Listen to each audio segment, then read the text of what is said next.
नमस्कार। आज आमे गोटे बहुत गुरुत्वपूर्ण विषय रे आलोचना करिबा। हाँ नमस्कार को विषय रे एई निकटरे ओडिशा वन विभाग माने ओएफडी आओ हमर एसबीआई भितरे गोटे एमओयू स्वाक्षरित होईची जून 23, 2025 रे। ओहो अच्छा हाँ मु शुणिथिली से विषय रे। तेबे एहार मूल कथा हैला वन विभाग कर्मचारी माननकु भलो बैंकिंग सुविधा दबा, विशेष करी एसजीएसपी माने स्टेट गवर्नमेंट सैलरी पैकेज माध्यम रे। तो चलंतु टिके भलो भाबे देखिबा एतरे कोन सबु अछि। निश्चय निश्चय एइटा गोटे बहुत भला पदक्षेप कारण वन कर्मचारी मानक पई बैंकिंग सुविधा टिके सहज हेबा दरकार आउ आर्थिक सुरक्षा भी मिलिबो। हाँ सेटा ठीक। तेबे एई जो एसजीएसपी अकाउंट कथा कहिले सेटा होची मूल। हाँ एथिरे दरमा अनुसारे अलगा अलगा स्तर अछि, जेमति सिल्वर, गोल्ड, डायमंड एमिते के प्लैटिनम और रोडियम भी। अच्छा माने जहारो जेमती दरमा 10,000 रु आरंभ करी 2 लाख रु भी अधिक। एकदम। हेले सबुठु पढ़िया कथा कोन जानिछंती, एथिरे मासिक मिनिमम बैलेंस रखिबाकू पड़िबनी। अरे बा एटा बहुत जरूरी कारण सबु स्तरर कर्मचारींक पई सुविधा हबो किछि अतिरिक्त चाप रहिबनी। हाँ आ देखंतु कर्मचारी को मागणा रे कार्ड मिलिबो, प्लैटिनम किंबा सिलेक्ट रुपे डेबिट कार्ड। ओहो सेथिरे किछि स्पेशल सुविधा थिबो निश्चय। हाँ अछि, जेमति एयरपोर्ट लाउंज व्यवहार करी हबो, किछि स्वास्थ्य परीक्षा पैकेज रे रिहाती आउ ए अमेज़न स्विगी भली जगह रे भी डिस्काउंट। बढ़िया।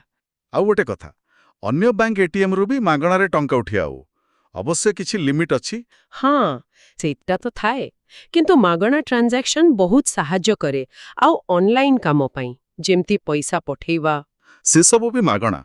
इंटरनेट बैंकिंग, आरटीजीएस, एनईएफटी एपरि के डिमांड ड्राफ्ट भी। अच्छा एथिरे आउ गोटे भलो जिंस देखुथिली ऑटो स्वीप सुविधा। हाँ हाँ सेटा केमती काम करे माने जदि अकाउंट रे गोटे निर्दिष्ट अमाउंट रो अधिक टंका रहिला धरंतु 35,000 टंका रो बेसी, हाँ ताहले से बळका टंकाटा ऑटोमेटिक भाबे एक फिक्स डिपॉजिट भरिया हेजिबो जोथिरे बेसी सुधा मिलिबो। ओहो एटा तो बहुत भलो।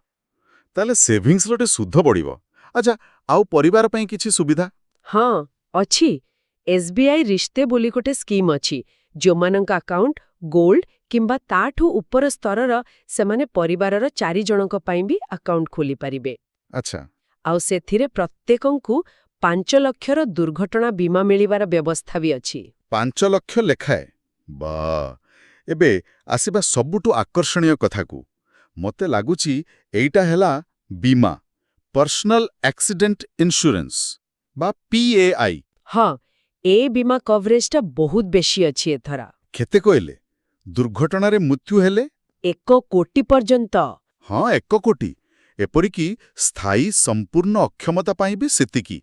आउ जदि विमान दुर्घटना हुए ताहले 1.6 कोटी। बापरे एते अधिक कवरेज बोधे वन विभाग कामर रिस्क को देखि एमिति करा जाइछि। हाँ संभवतः एहा सहित आउ किछि अतिरिक्त सुविधा भी अछि जेमिति कि प्लास्टिक सर्जरी पई 10 लाख, एयर एम्बुलेंस दरकार पड़िले 5 लाख। आहुई अछि। हाँ पिलामानंकर पाठ पढ़ा किंबा बाहाघर पई भी किछि अतिरिक्त कभर अछि किंतु मने रखिबाकू हेबो एही पेआई सुविधा केवल मूल एसजीएसपी अकाउंट धारींक पई। अच्छा आउ गोटे शर्त भी अछि मु देखुथिली, दुर्घटनार 90 दिन भितर अंतत थरे दरमा सेही अकाउंट को आसीथिबा दरकार। हाँ सेटा गुरुत्वपूर्ण। एहा बाद आउ गोटे बीमा अछि ग्रुप टर्म लाइफ बा जीटीएल। एइटा एसबीआई लाइफ देउछि। एथिरे केते कभर? एथे 10 लाख आउ एहार विशेषत्व हेला एहा सबु प्रकार मृत्यु पई लागू, एपरि कि आत्महत्या क्षेत्र रे भी पॉलिसीर प्रथम वर्ष परे शर्त अनुसारे। ओहो आ मेडिकल टेस्ट किछि दरकार नाही। एटा ग्रुप पॉलिसी तो आउरी मध्य जदि के चाहिबे अलगा भाबे बजाज अलायंस रो super top up health insurance नै परिबे। अच्छा माने ऑप्शन अछि। हाँ 15 लाख किंबा 30 लाख रो कभर। वार्षिक प्रीमियम भी बेसी नुहे 1623 रु आरंभ।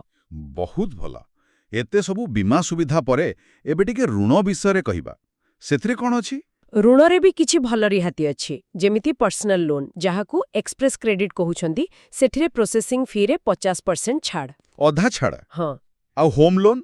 गृह ऋण रे तो प्रोसेसिंग फी पूरा छाड़, अवश्य किछि शर्त थिबो। हाँ सेटा थाए सबु बेले। कार लोन रे भी प्रोसेसिंग फी कम ଆଉ ଏଜୁକେସନ ଲୋନରେ ଗୋଟେ ବଡ଼ କଥା ଅଛି। କ'ଣ ସେଇଟା? ଯଦି ଭଲ ଶିକ୍ଷାନୁଷ୍ଠାନରେ ପଢ଼ିବା ପାଇଁ ନେଉଛନ୍ତି ତାହେଲେ ବିନା କୌଣସି କୋଲାଟରାଲରେ ମାନେ କିଛି ବନ୍ଧକ ନ ରଖି 40 ଲକ୍ଷ ପର୍ଯ୍ୟନ୍ତ ଋଣ ମିଳିପାରିବ। 40 ଲକ୍ଷ?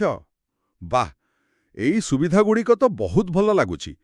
କିନ୍ତୁ ଏହା ସହିତ କିଛି ପ୍ରଶାସନିକ କଥା ବି ଜାଣିବା ଦରକାର ନିଶ୍ଚୟ। ନିଶ୍ଚୟ।